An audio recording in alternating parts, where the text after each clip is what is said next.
For the avoidance of doubt, I sought to table questions in this House to the Prime Minister on that matter.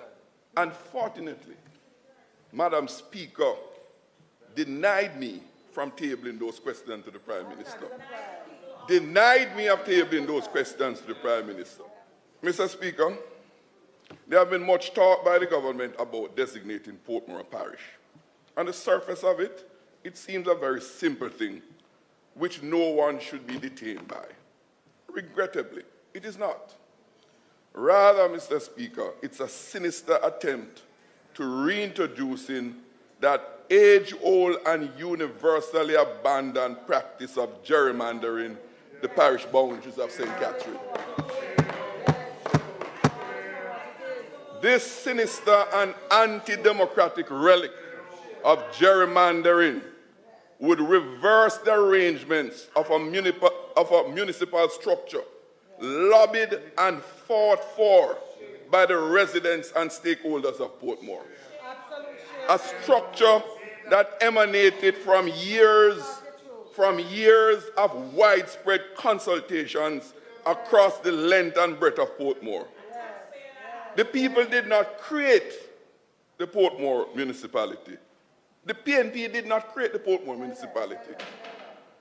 The PNP merely facilitated the expressed desire and aspiration of the people of Portmore to have their wisdom and intellect prescribe what they want.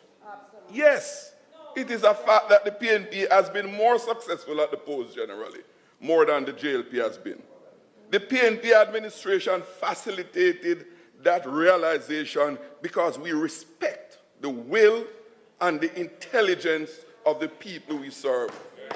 And because we don't see ourselves as their masters, but as their servants. Interestingly, in this same construct, since 2003, the JLP has won control of the Spanish Town municipality once, because the political pendulum had swung in their favor. That was in 2007. It was the JLP administration, led by the then Prime Minister Golding, who had flown the idea of making Portmore into a parish during the campaign leading up to the 2007 general elections. However, I gather that after assessment of a requested extensive study done by the EOJ, the idea was abandoned for the rest of the term of their office. Not having ever won a majority of the seats in the Portmore municipality and only winning the mayorship there once, the current administration decided to use its parliamentary majority to unilaterally manipulate the boundaries of the two Portmore parliamentary seats and separating Portmore from the parish of St. Catherine. In so doing, they sought to unilaterally determine constituency boundaries by removing communities that traditionally voted for the PNP.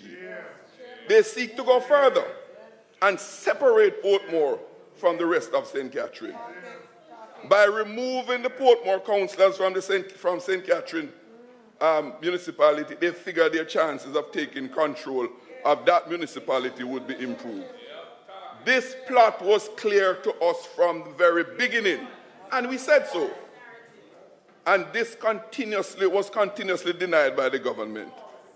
Then, alas, the former senior cabinet minister and member from Southwest St. Catherine, in celebration of the sinister plot, affirmed publicly that the JLP will take control of the St. Catherine municipality and will not lose the East Central seat ever again, because they now will be getting the boundary changes they wanted. On record. On record.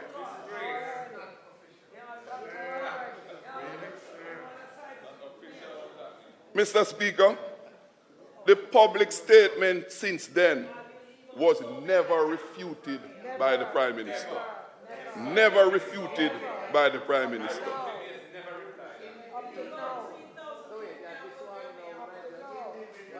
Mr. Speaker, for the for the avoidance of doubt, I sought to table questions in this House to the Prime Minister on that matter.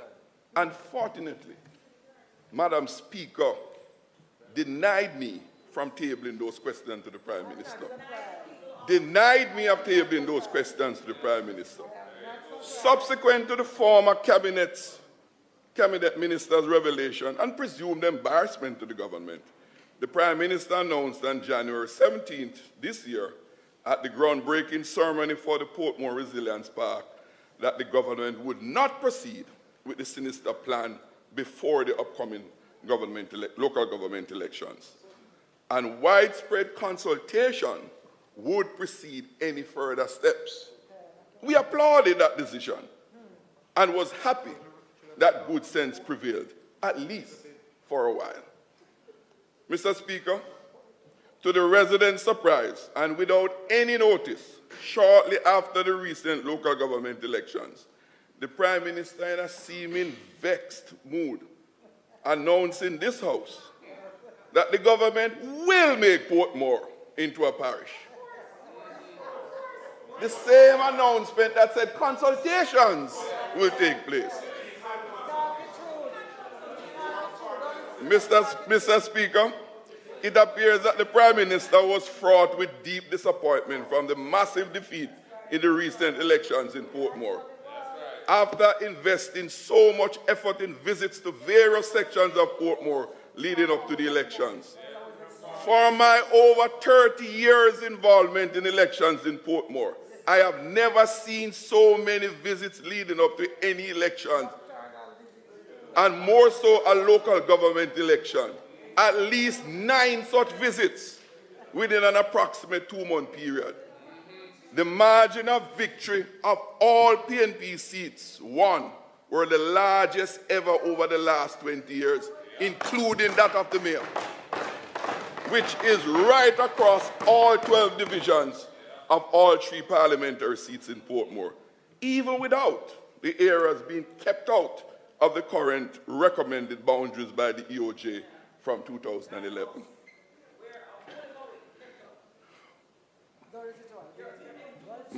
Mr.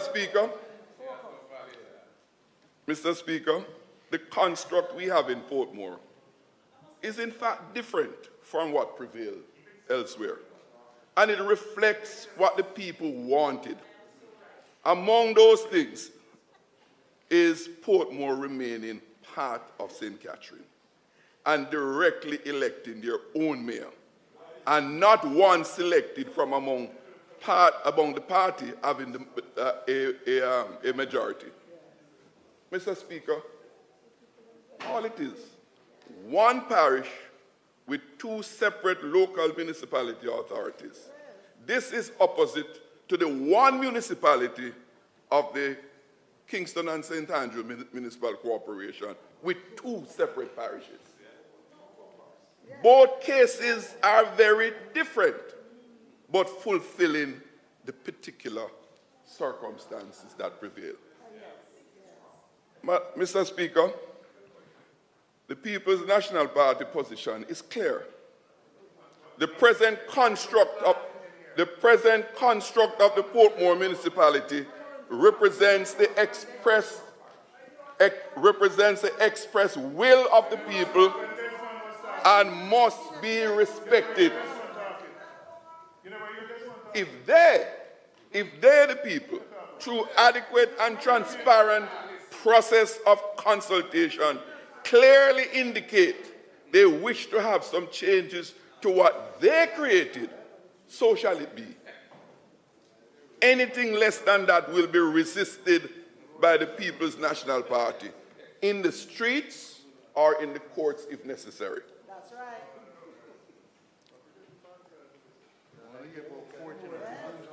What is being pursued, Mr. Speaker, by the government goes far beyond just Portmore, which seeks to turn back what this country has achieved over the past 44 years in detribalizing our electoral process.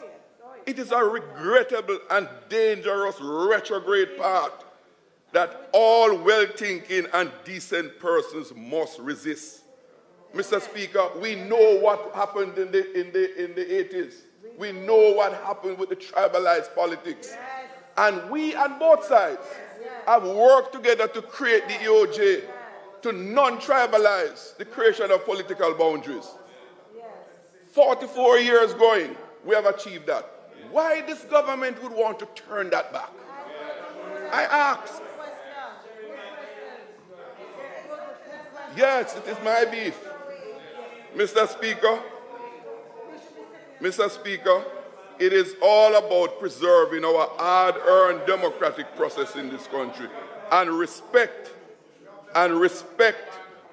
the will and desire of the residents of Portmore who are being treated with contempt. Evil prevails when good people fail to act. We will act. In recent times, we hear the Prime Minister saying that his government is a listening government. Great. Recently in this House, I listened to a presentation by the Prime Minister, and no less than 13 times he said how much his government is listening to the people. I reflected and I wondered what the Prime Minister and his government has against the people of Portmore. Why he refuses to listen to us? After all, every time he comes to Portmore to speak to us, we are always respectful and courteous, even when we strongly disagree at times.